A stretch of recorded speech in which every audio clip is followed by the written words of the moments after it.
नमस्कार दोस्तों, कैसे हैं आप लोग। रिसेंटली यूएस के स्टेट डिपार्टमेंट की तरफ से एक न्यूज़ निकल के आ रही है। यूएस के स्टेट डिपार्टमेंट की तरफ से निकल के आ रही है, मतलब ऑफिशियल यूएस गवर्नमेंट की तरफ से न्यूज़ निकल के आ रही है कि भाई यहाँ पे लगभग 5 साल पहले 2015 में चाइना के कुछ साइंटिस्ट और मिलिट्री प्लानर्स ने, जो कि पीपल लिबरेशन आर्मी के साथ एसोसिएटेड है, बातचीत की थी कि आगे आने वाले समय में कोरोना वायरस को एक पोटेंशियल बायोलॉजिकल वेपन की तरह डेवलप किया जा सकता है और जो थर्ड वर्ल्ड वॉर दुनिया भर में लड़ा जाएगा वो बायोलॉजिकल वेपन्स के बेसिस पे लड़ा जाएगा।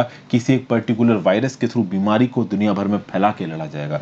इस रिस्पेक्ट में जो कोरोना वायरस है, जिसके ऊपर ऑलरेडी बहुत सारे इन्वेस्टिगेशन हो चुके हैं, शोध हो चुकी हैं, बहुत सारे साइंटिस्ट ये बोलते हैं कि कोरोना वायरस का जो ओरिजिन है वो जूनोटिक है, उसके अगेंस्ट यहाँ पे एक नया व्यू पॉइंट निकल के आ रहा है। जो व्यू पॉइंट ये बोलता है कि जो कोरोना वायरस है, हो सकता है ये मैन मेड हो और चाइना ने उसको इस प्रकार से बनाया गया हो ताकि ये नेचुरल ट्रेड से अलग ना दिख पाए।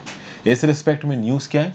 न्यूज़ ये है कि चाइना मिलिट्री साइंटिस्ट ने 2015 में, मतलब कोविड-19 के फैलने से 5 साल पहले इस बात पे इन्वेस्टिगेशन कर रहे थे, रिसर्च कर रहे थे कि भाई क्या कोरोना वायरस को वेपनाइज किया जा सकता है। और इन्होंने प्रिडिक्ट किया था कि एक वर्ल्ड वॉर 3 लड़ा जाएगा बायोलॉजिकल वेपन से। और ये डॉक्यूमेंट्स कौन प्रोवाइड कर रहा है इस समय पे? US state department. और उसकी मीडिया कवरेज जबरदस्त तरीके से हो रही पूरी दुनिया में। द सन न्यूज़पेपर जो है द यूके का, उसने इन रिपोर्ट्स को पब्लिश किया है। और ये जो बॉम्बशेल डॉक्यूमेंट्स है ना, ये यूएस स्टेट डिपार्टमेंट द्वारा रिलीज किए गए। और इसमें ये दिखाया गया कि जो चाइना पीपल लिबरेशन आर्मी के जो कमांडर है ना, वो ये प्रिडिक्शन कर रहे हैं। क्या प्रिडिक्शन कर रहे हैं? कि आगे आने वाले समय में एक थर्ड वर्ल्ड वॉर लड़ा जा सकता है और ये third world war biological weapons की वजह से लड़ा जाएगा। तो इस रिपोर्ट के की फीचर्स क्या हैं, जो डॉक्यूमेंट्स मिले हैं यूएस डिपार्टमेंट ऑफ स्टेट की तरफ से, कितने ऑथेंटिक हैं, चाइना किस हद तक यहाँ पे ट्रांसपेरेंसी को प्रमोट कर रहा है, ये तुम्हें पता ही है। डब्ल्यूएचओ की जो इन्वेस्टिगेशन हुई थी वुहान में, वहाँ पे क्या निकल के आया, इन सब चीज़ों के बारे में यहाँ पे बातचीत होगी। तो आगे बढ़ने से पहले वीडियो पे लाइक का बटन, ज्वाइन का बटन दबा के हेल्प कर सकते हैं, कर दीजिए। इंस्टाग्राम पे फॉलो कर लीजिए। इंस्टाग्राम पे अगर आप सवाल पूछते हो सकता है मैं आपके सवालों का जवाब शॉर्ट्स या छोटी छोटी वीडियो बना के दे दूँ। टेलीग्राम ग्रुप ज्वाइन कर लीजिए, वहाँ पे आपको इस पर्टिकुलर लेक्चर की पीडीएफ मिल जाएगी। चलिए चालू करते हैं। तो भाई 2015 में चाइनीज पब्लिक ऑफिशियल्स और उनके मिलिट्री के पर्सन्स कोविड-19 जैसे ही किसी वायरस, यानी सार्स कोरोना वायरस, और आपको पता ही है कि ये जो कोरोना वायरस फैला है कोविड-19, this is a sort of SARS corona virus. तो सार्स कोरोना वायरस को क्या पोटेंशियल बायोलॉजिकल वेपन में बदला जा सकता है, इसके ऊपर चाइनीज साइंटिस्ट और आर्मी 2015 में ही बातचीत कर रही थी। इस रिस्पेक्ट में यहाँ पे प्लान क्या है? अगर आप एक बायोलॉजिकल वेपन क्रिएट करते हो कोरोना वायरस जैसा, तो this will be a new vera of genetic weapons.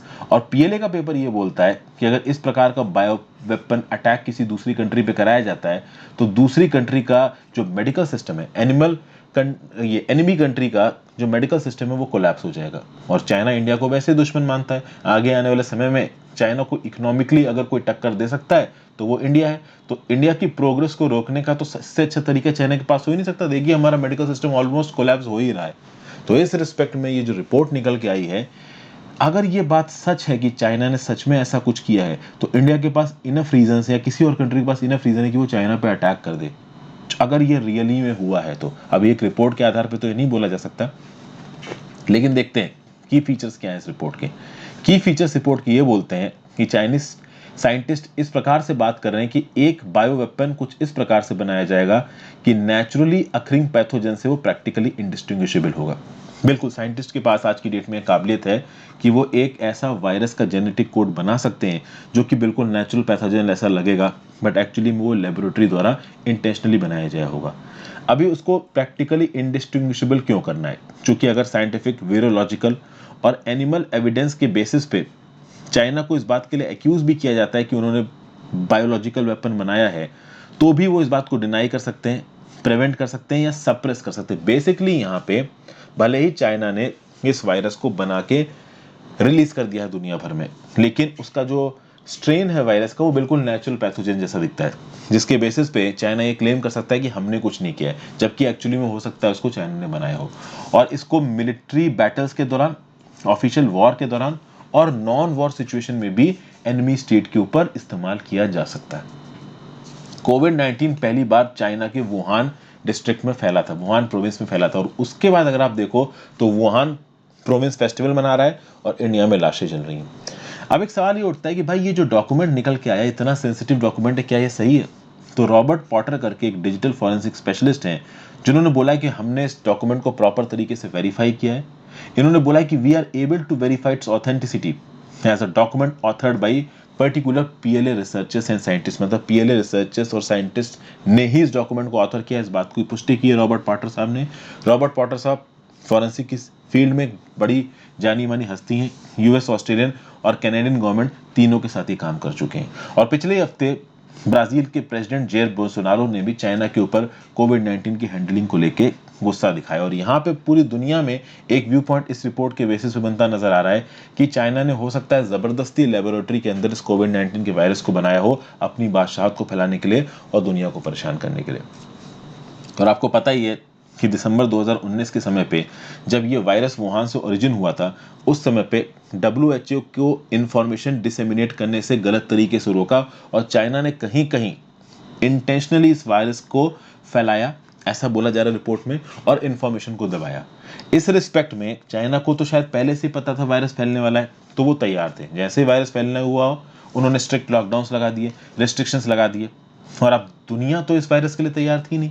इस रिस्पेक्ट में यहाँ दुनिया भर के बड़े बड़े आप कह सकते हैं मेंबर ऑफ पार्लियामेंट, जैसे कि टॉम ट्यूगनधाट जो कि MP हैं ब्रिटिश पार्लियामेंट में, ऑस्ट्रेलियन पॉलिटिशियंस जेम्स पैटरसन, वो इन डॉक्यूमेंट्स के बेसिस पे क्या बोल रहे हैं कि it raise major concerns about the ambitions of some of those who advise the top party leadership.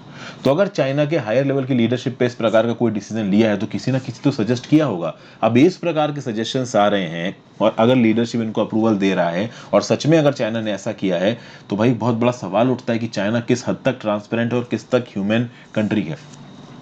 Corona virus की बात की जाए तो ये अब तक 15 करोड़ 75 लाख लोगों से ज्यादा को इन्फेक्ट कर चुका है और लगभग 33 लाख लोगों की यहाँ पे डेथ हो चुकी है इस कोरोना वायरस के चलते। WHO की टीम ने वुहान में जो इन्वेस्टिगेशन किया था, जिसमें 10 कंट्रीज के एक्सपर्ट्स थे, जनवरी 14 2021 में, तो ये लोग हुआनन सी फूड मार्केट गए थे और वहां पे इन्होंने जाके पता किया कि जो कोरोना वायरस है एक जानवर से आया, किसी लेबोरेटरी से नहीं आया। पहले कोरोना वायरस किसी बैट से जानवर में गया, फिर जानवर से ह्यूमंस में आया, और ये जो हुआनन सी फूड मार्केट है यहीं से शायद फैला है, क्योंकि ये क्लस्टर था, एक हॉटस्पॉट था कोरोना वायरस का। तो इस रिस्पेक्ट में यहाँ पे WHO की जो इन्वेस्टिगेशन हुई है, जिसके रिपोर्ट जनवरी 2021 में आई है, इस इन्वेस्टिगेशन में भी कुछ फ्लॉज बताए जा रहे थे, क्योंकि जो WHO सैंक्शन टीम मेंबर का एक पर्टिकुलर पर्सन था ना कहीं उसकी क्रेडिबिलिटी पे डाउट किया जा रहा है। और कहीं ना कहीं जिस प्रकार से फील्ड रिसर्च कराई गई, क्योंकि अगर चाइना गलत नहीं था तो उसने शुरुआत में रिसर्च को और इन्वेस्टिगेशन को ब्लॉक क्यों किया। चाइना ने शुरू से बोला कि हमारे यहाँ आप इन्वेस्टिगेशन नहीं कर सकते, लेकिन बहुत ज्यादा इंटरनेशनल प्रेशर आया तो ही इन्वेस्टिगेशन करवाया, और इन्वेस्टिगेशन भी प्रॉपर तरीके से नहीं हुई है, ऐसा बहुत सारे एक्सपर्ट्स का मानना है। और शुरुआत में जब कोरोना वायरस फैला था तो जिस इनसेंसिटिव और इररिस्पॉन्सिबल तरीके से चाइना ने एक्ट किया है, इस रिस्पेक्ट में कहीं ना कहीं ये रिपोर्ट पूरी दुनिया में एक स्टॉर्म लेके आ रही है कि क्या सच में ये जो वायरस है ये एक बायोलॉजिकल वेपन है जिसको चाइना ने डेवलप किया है। तो ये था analysis. Thank you for watching, have a great